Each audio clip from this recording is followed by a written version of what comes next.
शामिल पार्टियां नरेंद्र मोदी को तीसरी बार प्रधानमंत्री बनाने के लिए तैयार हैं, लेकिन इनके नेताओं ने सहयोग के लिए कुछ शर्तें भी रखी हैं। सूत्रों के हवाले से खबर है कि नीतीश कुमार ने मंत्रिमंडल में 3 पद की मांग की है, जबकि इसमें रेल मंत्रालय को प्रायोरिटी उनकी ओर से दी गई है, जबकि एकनाथ शिंदे गुट ने मंत्रिमंडल में 2 मंत्री पद की मांग की है। तो देखिए, तमाम जो अलग अलग दल हैं जो एनडीए के साथ जुड़े हुए हैं, क्योंकि जीत वो भी लेकर आए, तो अब उनकी शर्तें भी यहाँ पर कहीं ना कहीं बीजेपी को माननी होंगी। और यही रोड मैप भी है, यही रणनीति के साथ अब बीजेपी भी आगे चल रही है कि आखिर किसको, किस दल के किस नेता को कौन सा मंत्री पद दिया जाए। अब आपको बताते हैं बिहार में किस पार्टी को कितनी सीटें मिली हैं। बिहार में 40 सीटें हैं कुल मिलाकर, और इसमें बीजेपी को मिली हैं 12 लोकसभा सीटें, जेडीयू के हाथ आई हैं 12 सीटें, और एलजेपी आर को मिली हैं 5 सीटें, आरजेडी को मिली हैं 4 सीटें, कांग्रेस को मिली हैं 3 सीटें, लेफ्ट 2 सीटों पर आई और निर्दलीय है 1। तो देखिए, बिहार का समीकरण हम आपको समझा रहे हैं, और इसी की बलबूते नीतीश भी इन सीटों का दावा यहां पर लगातार ठोक पा रहे हैं कि 3 मंत्री पद तो उनको कम से कम दिए ही जाए। एक मजबूत स्थिति में यहां पर जेडीयू थी, और बीजेपी भी, क्योंकि बीजेपी का जो आंकड़ा है जेडीयू के आंकड़े से लगभग बराबर ही बिहार में देखने को मिला है, तो ऐसे में बात बनती है या फिर नहीं, ये देखना होगा। और बीजेपी सांसद राजीव प्रताप रूडी का बड़ा दावा है, नीतीश कुमार पर पूरा भरोसा है उन्होंने कहा, और 5 साल तक सरकार का वो साथ देंगे, ये भी उन्होंने कहा। मैं समझता हूं कि यही बहुत बड़ा, और इसका क्रेडिट पूरे तौर से एनडीए के कार्यकर्ता, वहां के लोग, हमारे मित्र और सब लोगों को जाता है। लेकिन सबसे बड़ी बात है कि अब तो मैं पूरे छपरा का सांसद हूं, जिन लोगों ने वोट दिया और जिन लोगों ने वोट नहीं दिया उनका भी सांसद हूं। यही मैं अपील करना चाहूँगा कि अच्छा वातावरण बना रहे और हम लोग बिहार और देश के विकास में लगे रहें। सर, आप जो है सो 2014 में जब जीते थे तो राबड़ी देवी के खिलाफ जीते थे, आज इस बार जब 2024 में जब जीते हैं तो उनकी बेटी के खिलाफ जीते हैं। अब इस पर कोई खास बोलना नहीं चाहूंगा, लेकिन अब शायद एक आधी आदमी उनके परिवार में बचे हुए हैं जिनसे लड़ना बाकी है। सर, आखिरी सवाल जानना चाहूंगा सर, अगर सर हम बात करें सर, जिस तरह से सरकार बनाने की बात करें सर, नीतीश कुमार पर डोरे डालने की कोशिश जो है वो अब की जा रही है। नीतीश कुमार बहुत सुलझे हुए आदमी है, नीतीश कुमार पर बिहार के लोगों की बड़ी आस्था है। इस प्रकार के बयान देना उचित नहीं है, हम लोग जानते हैं, और हम लोगों की बड़ी आस्था उनमें है, और उनका नेतृत्व आज भी बहुत सबल मजबूत है।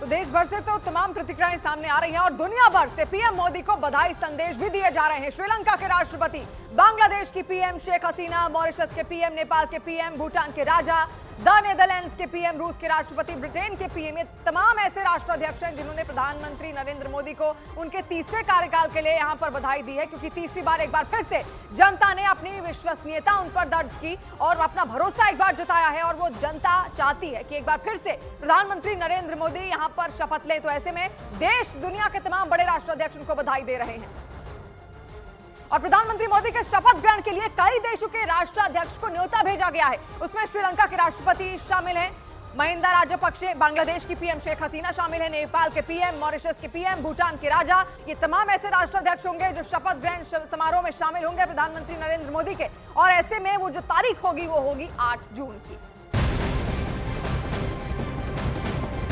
और सूत्रों से मिल रही जानकारी के मुताबिक 7 जून को एनडीए संसदीय दल की बैठक होगी। संसद के सेंट्रल हॉल में दोपहर 2 बजे ये बैठक वहां होने वाली है। बीजेपी के सभी मुख्यमंत्री और उप मुख्यमंत्री भी इसमें उपस्थित रहेंगे। एनडीए के सांसदों के साथ बैठक के बाद राष्ट्रपति से सभी सहयोगी दल मिलेंगे। संभवतः 8 जून को पीएम मोदी तीसरी बार प्रधानमंत्री पद की शपथ लेंगे, लेकिन उससे पहले ये बैठक यहां पर होने वाली है। तमाम जो मुख्यमंत्री हैं बीजेपी के पूरे देश में, एनडीए के, और जो उप मुख्यमंत्री हैं वो भी यहां पर पहुंचेंगे। वैसे तो ये एक औपचारिक बैठक ही हो सकती है, लेकिन कहीं ना कहीं ये बीजेपी का एजेंडा भी हो सकता है, शक्ति प्रदर्शन दिखाने का, एनडीए का एजेंडा शक्ति प्रदर्शन दिखाने का, जिसके बाद वो खुद सरकार बनाने की पेशकश राष्ट्रपति के सामने करेंगे। न्यूज़ 18 इंडिया से बोले महाराष्ट्र के सीएम एकनाथ शिंदे, वहां पर उन्होंने क्या कुछ कहा वो आपको सुनाएंगे, लेकिन प्रधानमंत्री नरेंद्र मोदी हमारी अर्थव्यवस्था को तीसरे स्थान पर ले जाएंगे, ये उन्होंने कहा। और बीजेपी और शिवसेना की विचारधारा एक है, और क्या कुछ कहा सुनिए। इंडिया में शिवसेना चौथे नंबर का सबसे बड़ा पक्ष है, और महाराष्ट्र में जो चुनाव के नतीजे आए उसमें देखिए हम देख रहे हैं कि शिवसेना का स्ट्राइक रेट जो है वो सबसे अच्छा है। इस बारे में आप एनडीए में भी आदरणीय चंद्रा बाबू जी, नीतीश कुमार जी, उसके बाद शिवसेना है, और ये भी हमारे लिए बड़ी बात है। और हमारे तो विचारधारा एक ही है, भाजपा और शिवसेना की। हम बाला साहब ठाकरे जी के जमाने से उनके साथ है और विचारधारा एक है, और इसलिए आज हमने उनको समर्थन दिया है। और देखिए इसमें हमारे जो महाराष्ट्र में स्ट्राइक रेट है, इसमें उबाठा ने 13 सीटें हमने सामने लड़े, हम 7 हम जीते, 6 उन्होंने जीती है। इसमें हमारा स्ट्राइक रेट 46% है, उनसे ज्यादा वोट हमें मिले हैं।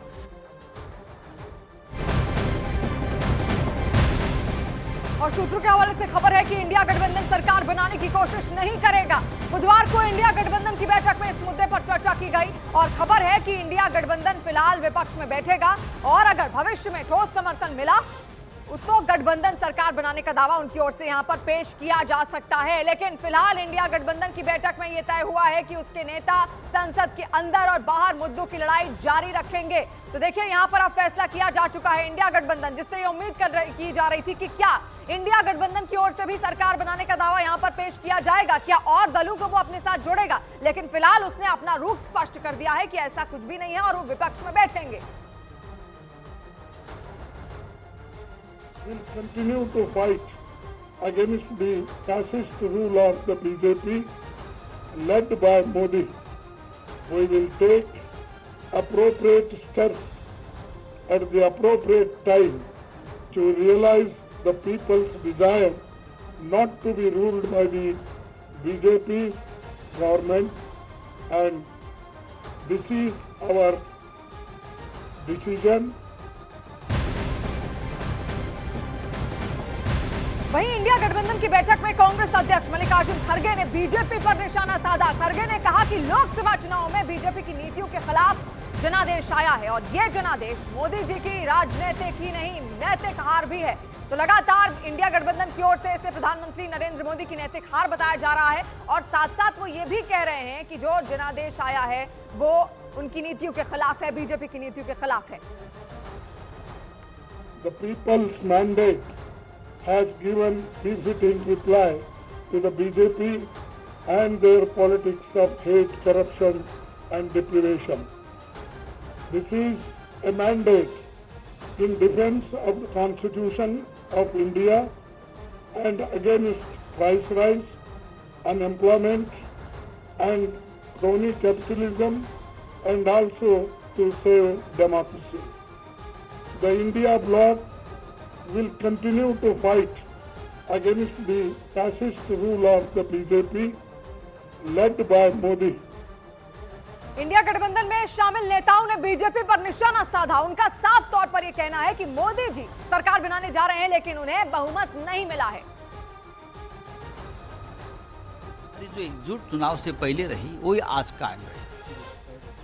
हमने ये तय किया है कि हमको जो मैंडेट मिला है वो मैंडेट इस देश में जो फैसिज्म बढ़ रहा है, तानाशाही, संविधान के खिलाफ जो काम चल रहा है उसके खिलाफ मिला है, जो करने वाले लोग हैं। तो हमको जब मौका मिलेगा, अप्रोप्रिएट टाइम का हम इंतज़ार कर रहे हैं, तब जो पीपल्स डिज़ायर है ये सरकार बदलने की, उस दिशा में हम कदम बढ़ाएंगे। ये समझना कि ये सरकार माननीय मोदी जी के बहुमत, उनके आधार, उनके नाम, उनके मैंडेट पे बन रही है, गलत है।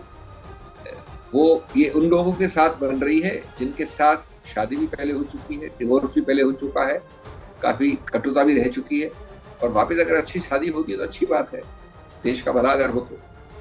बीजेपी नेता गिरिराज सिंह ने इंडिया गठबंधन पर निशाना साधा तो तेजस्वी यादव ने भी नई सरकार के गठन पर सवाल खड़े कर दिए।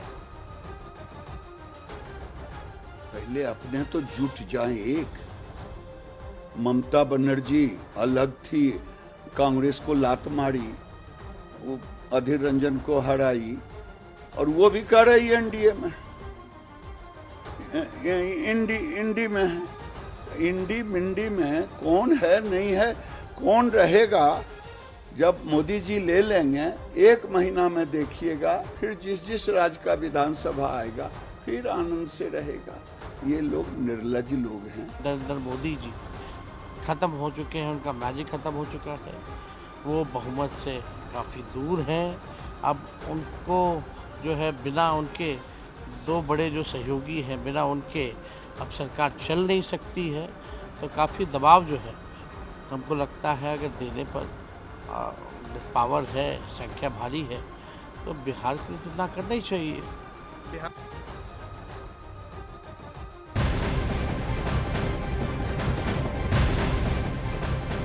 और इंडिया गठबंधन की बैठक के बाद झारखंड के मुख्यमंत्री चंपाई सोरेन ने कहा कि हम जनादेश का सम्मान करेंगे। इस दौरान उन्होंने संकेत दिए कि इंडिया गठबंधन विपक्ष में बैठेगा। उन्होंने कहा कि बैठक में मौजूदा सियासी हालात पर चर्चा हुई है। तो बैठक लगातार हो रही है। बैठकों का दौर कल दिन भर जारी रहा। इंडिया गठबंधन की भी बैठक हुई, जिसके लिए तमाम जो बड़े दिग्गज चेहरे थे वो आपके सामने हैं। और यही वो दिग्गज चेहरे थे जो इस बैठक में शामिल होने के लिए दिल्ली पहुंचे और देर शाम तक ये बैठक यहाँ पर चलती चली गई। और ऐसे में अब इंडिया गठबंधन की ओर से फैसला लिया गया है कि वो विपक्ष में ही बैठेंगे, वो जनादेश का पालन करेंगे, क्योंकि जनता जनार्दन भी यही चाहती है कि उसको इस बार जो मजबूत विपक्ष हो वो मिले, ताकि अपनी बात संसद में पूर्ण रूप से वहां पर रखी जा सके।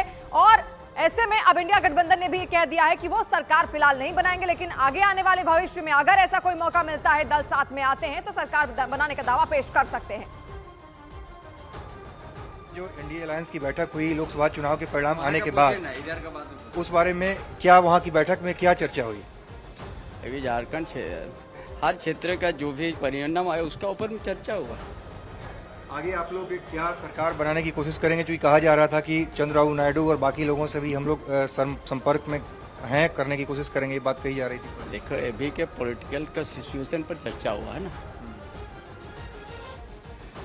इसीलिए कुछ भी हम नहीं बता रहे आपको। और खासतौर से झारखंड में जो चुनाव परिणाम आया उसको आप कैसे देख रहे हैं? बढ़िया है, वहाँ सभी जो ट्राइबल सीटें हैं वो आप लोगों के खाते में रही है। एकदम हमारा जितना ही एसटी सीट था सब हमारा इंडिया गठबंधन के पक्ष में आ गया। विपक्ष में केंद्र में बैठने के लिए आप लोग तैयार हैं? इंडिया अलायंस विपक्ष में बैठेगा? देखिए पॉलिटिकल सिचुएशन आप लोग भी समझते हैं, हम लोग भी समझते हैं ना। जो मैंडेट मिला है उसका सम्मान करते हुए उसी को सम्मान करते हैं। और लोकसभा चुनाव से नतीजों से उत्साहित इंडिया गठबंधन अपना कुनबा बढ़ाने में जुट गया है। खबर है कि इंडिया गठबंधन समान विचारधारा वाले दलों को गठबंधन में शामिल होने का न्योता देगा और इस मुहिम के जरिए संसद में अपनी संख्या बढ़ाने की भी कोशिश करेगा। तो देखिए किस तरीके से खुद को और ज्यादा मजबूत करना चाहता है इंडिया गठबंधन, और उसने खुलेआम कह दिया है पहले तो विपक्ष में बैठेगा, जनादेश का पालन करेगा और सरकार बनाने की कोशिश फिलहाल उनकी ओर से नहीं की जाएगी, लेकिन धीरे धीरे जो छोटे मोटे दल हैं जो उनके साथ आना चाहते हैं वो उनको अपने साथ जोड़ेगा, उनको न्योता बाकायदा गठबंधन की ओर से दिया जाएगा ताकि इस मुहिम को और मजबूत किया जाए इंडिया गठबंधन की। गए थे तो भाजपा के 303 सांसद थे और उन्होंने दावा 370 का किया था और 400 का एक क्लेम किया था, पब्लिकली क्लेम किया था। उस क्लेम को जनता ने नकारा है। मैं मात्र इतना कहना चाह रहा हूँ, जो एक अधिकार के साथ चुनाव लड़ा गया था कि 300 पार 400 पार, और बार बार चुनाव के अंतिम चरण में कहा गया था कि हम तो 300 तो पार कर चुके हैं, अब 400 करने वाले हैं। सिर्फ वो जो भाजपा का पॉलिटिकल क्लेम था उसको जनता ने सिरे से खारिज किया। मैं इतना कहना चाह रहा हूँ। और इस मुद्दे पर समाजवादी पार्टी के नेता और शिवपाल यादव के बेटे आदित्य यादव का भी बयान सामने आया। आदित्य यादव ने कहा कि हम जोड़ तोड़ की राजनीति नहीं करते, हम लोगों को अपने साथ जोड़कर चलने की बात करते हैं। क्या कुछ उनकी ओर से कहा गया, सुनिए। भारतीय जनता पार्टी लगातार प्रयास कर रही थी एक इस तरीके से एक भ्रम फैलाने का कि उत्तर प्रदेश में कहीं भी समाजवादी पार्टी इंडिया गठबंधन नहीं है। जनता ने उस चीज़ को दिखाया है। और जहां तक लोग इस बात की बात करेंगे कि कौन फर्स्ट है कौन सेकंड है, लेकिन हमें ये भी सोचना होगा कि एक ऐसे व्यक्ति या देश के प्रधानमंत्री जिनको मात्र 1.5 लाख वोटों से जीत मिल रही हो, वहीं पे अन्य पार्टी के नेताओं को इंडिया गठबंधन के 2-2 लाख से जीत मिल रही हो, तो ये सवाल निश्चित तौर पे उठता है कि क्या जनता के मन में आज के समय पे क्या है। और मुंबई में आज एनसीपी अजीत पवार गुट की एक बैठक होगी। यह बैठक सुबह 10 बजे अजीत पवार के बंगले पर होनी है। इस बैठक में अजीत पवार गुट के कई नेता शामिल होंगे, जिसमें लोकसभा चुनाव के नतीजों के साथ आगे की रणनीति पर भी यहां चर्चा की जाएगी। लोकसभा चुनाव के रिजल्ट आने के बाद से अजीत पवार गुट की यह पहली बैठक होगी। तो पहली बैठक यहां पर होने वाली है अजीत पवार गुट की। आपको याद दिला दें कि एनसीपी 2 फाड़ हो गई थी और उसके बाद शरद पवार का गुट अलग हो गया था, अजीत पवार का गुट सीधे बीजेपी के साथ आ गया था। और ये वही गुट है जिसकी बैठक अब होने वाली है, क्योंकि जिस परफॉर्मेंस की उम्मीद की जा रही थी महाराष्ट्र में उतनी सीटें यहां पर आ नहीं पाई। और ऐसे में ये आंकलन लगातार अंदर खाने जरूर चल रहा होगा, चाहे वो बीजेपी हो या फिर एनडीए कि जितने भी घटक दल हों उन सब के अंदर, और ऐसे में अब अजीत पवार गुट के अंदर भी इसको लेकर चर्चा बातचीत लगातार होगी कि लोकसभा चुनाव में आखिर चूक कहां रह गई, किन किन सीटों पर रह गई।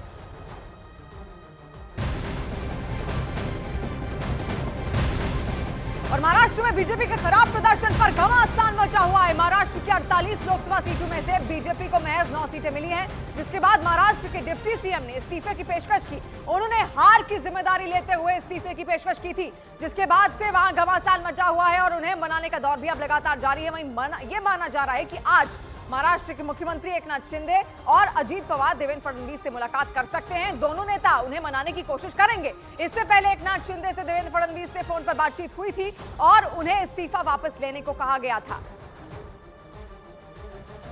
तो यहां पर इस्तीफा देने के लिए तैयार हो गए थे देवेंद्र फडणवीस। और महाराष्ट्र में जिस तरीके की हार हुई है, जिस तरीके से जो सीटों का नुकसान हुआ है, उसकी जिम्मेदारी भी उनकी ओर से यहां ली गई थी। लेकिन अब कहीं ना कहीं उनको मनाने की कोशिश यहां पर की जा रही है। आपको बता दें, महाराष्ट्र में उप मुख्यमंत्री का पद उनके पास है और इसके अलावा वहां पर वो गृह मंत्री भी हैं महाराष्ट्र के। तो ऐसे में ये 2 पद फिर रिक्त हो जाएंगे, इसकी जिम्मेदारी भी पड़ेगी। और आने वाले वक्त में महाराष्ट्र में विधानसभा चुनाव की भी तैयारी है। तो सब जो तालमेल है उसको बिठाकर जो बीजेपी है और एनडीए के जितने भी घटक दल हैं वो काम करना चाहते हैं ताकि कोई किसी तरीके का नुकसान ना झेलना पड़े भविष्य में। महाराष्ट्र की हॉट सीट माने जाने वाली रत्नागिरी सिंधुदुर्ग से जीत दर्ज करने वाले बीजेपी नेता नारायण राणे के पोस्टर उनके समर्थकों ने उद्धव ठाकरे के घर के बाहर लगाए हैं। पोस्टर में नारायण राणे को कोंकण का राजा दिखाया गया है। तो बड़ी खबर इस वक्त हम आपको बता रहे हैं, नारायण राणे का पोस्टर लेकर उद्धव ठाकरे के घर के बाहर यहां पर बीजेपी समर्थकों की ओर से लगाया गया है। और आपको बता दें, वो उम्मीदवार भी थे और ऐसे में उन्होंने जीत दर्ज की थी। इससे पहले टक्कर मानी जा रही थी कि काफी अच्छी टक्कर यहां पर नारायण राणे को दी जा सकती है, लेकिन नारायण राणे यहां पर जीतते हैं, जिसके बाद उनके जो समर्थक हैं वो पहुंचते हैं उद्धव ठाकरे के घर के बाहर। और आप ये देख रहे हैं तस्वीर किस तरीके से वहां पर उनको कोंकण का राजा बताया गया है। कोंकण ही वो बेल्ट है जहां पर रत्नागिरी सिंधुदुर्ग आता है। रत्नागिरी आम के लिए भी बहुत ज्यादा मशहूर है और ऐसे में जो पूरा क्षेत्र है, ये पूरा क्षेत्र नारायण राणे अब वहां से एक बार फिर से सांसद चुने गए हैं। तो उसी को लेकर यहाँ पर किस तरीके से अब सियासी संग्राम और सियासी सरगर्मी भी बढ़ गई है, वो तस्वीर आप इस वक्त देख रहे हैं। उद्धव ठाकरे उनके घर के बाहर यहाँ पोस्टर लगाया गया है।